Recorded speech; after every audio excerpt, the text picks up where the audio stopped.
We got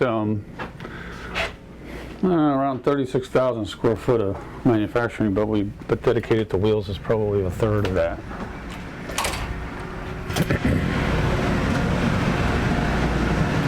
This is all the industrial side over here. I'm John Tiedemann, and my title here is Manufacturing Operations Manager. Got started in the late 70s. Well, in the early 70s, the original owner of Creative, worked for people. He was an engineer, worked for some people down that did subcontracting for the government. And one of their projects was to learn how to process urethane, because they had a molded antenna that they wanted to encapsulate that ultimately was supposed to be buried in the ground, and they wanted to encapsulate the antenna so that the environment wouldn't destroy the antenna, including a nuclear explosion. So they prototyped it with DuPont, and then Vern went to DuPont to learn how to process urethane. And once he learned that, it intrigued him. He was the kind of person that could build, or he engineered stuff out of anything, right? So he really got intrigued by urethane. He just kept messing with it and messing with it. And in the early 60s, his son asked him if he could make a set of roller skate wheels from polyurethane, and he did. And then a little later, several years later, they got hooked up with a fairly large roller skate distributor, and they started making them in earnest for a business. It kind of went on from there. I don't know if you heard the story about the kids who came and found the barrels of wheels and took some back to California, which is kind of how a lot of that got started. So we kind of take credit for it. There's probably other people involved in it, but we take credit for the first urethane roller skate wheel for sure. Actually, it's on the wall in the lobby when you go back out there and take a look. So that's how it all started.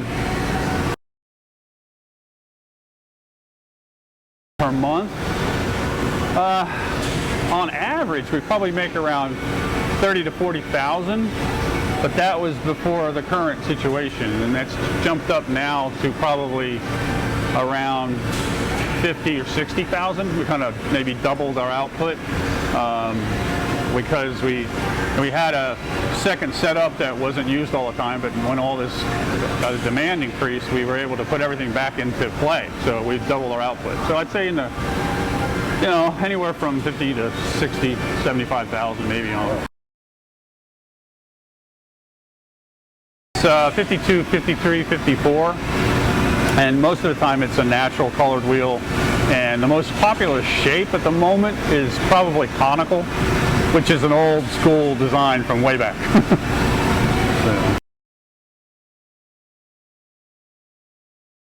I think so. For a long time nobody knew that we made wheels at all in Virginia, but over the last few decades everybody kind of figured it out. But I think they would find it pretty surprising that many were made in a little town. 35 or 40. Yeah, a lot.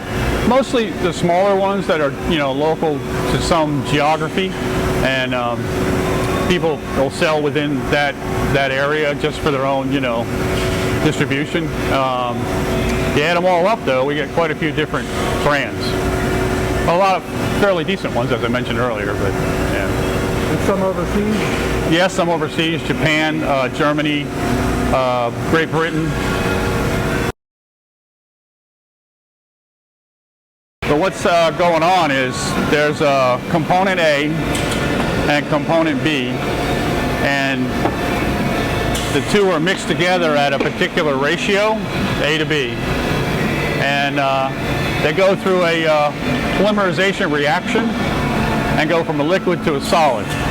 So it pours into the mold at basically gravity feed, and in our case we use individual cavities, as you can see. A lot of companies use multi-cavity tools. We adopted a different way of doing it. So it goes from a liquid to a solid. It's a heat thermoset chemistry, so it also has to be done with heat. goes through an oven at 215 degrees, and then once it's cured enough to remove from the mold, we take it out and we put it in another oven that runs at a different temperature for 4 hours, and then they're cooled down and they're collected in bins, which I'll show you, and we shape them from there. Some are molded to shape, but a lot of them are not. Most of them are not. Most are cut to shape. So once they're cured, we collect them in bins, and then they go to finishing, which we designed and built all this other equipment that goes to the finishing part. But this is an automated shaping station, and so it starts out like just a chunk like this, right? No shape per se, and then it's finished into a shape.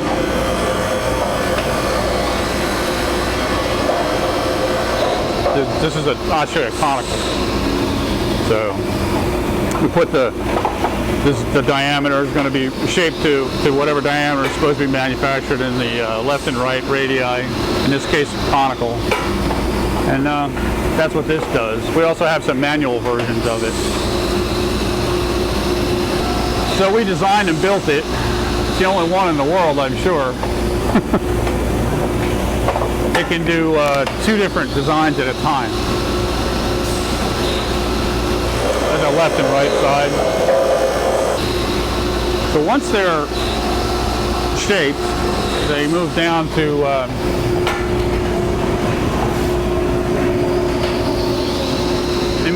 the printer. Well, they actually go through a degreaser, which is that big thing with the over there, right? Yeah. Basically, with a conveyor that takes them up and degreases all the mold release off so you can print them. We print, put them in bins, print them, and they come back here and they're shrink wrapped and put into boxes and shipped out the door.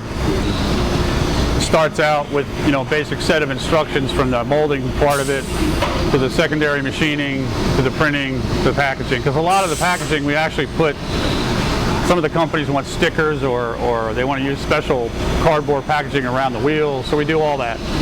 Like I said, we start to finish design to help the customer design it and give them every option that we can give them. I think they go hand in hand. You're going to find some brands that are going to sell the Chinese wheels that don't have the high performance, but they have the price point that a kid starting out can afford. Basically, we're not there.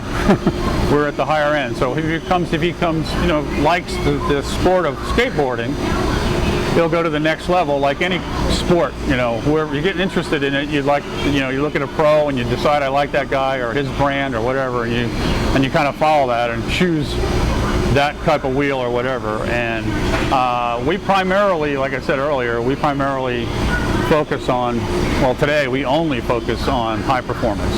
We don't do any of the lesser expensive entry-level stuff.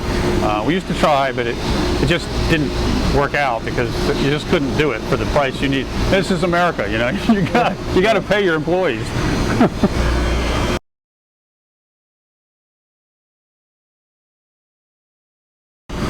I think some companies think that keeping that an unknown is an advantage for them, and that's probably why.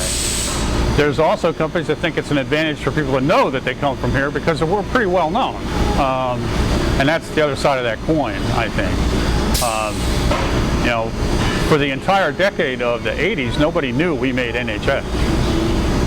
Nobody knew that. But it's, it's not necessarily known now, but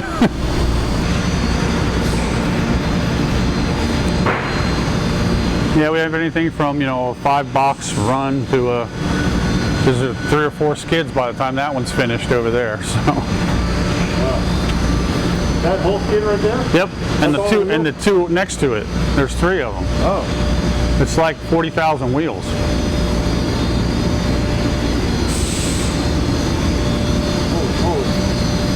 Yeah, these are all skidded up, ready to go. They're waiting for the 2 that you're watching, those guys. Those are the last 2 in this group. It's 100% focus all the time, otherwise you end up with bins full of stuff you can't sell.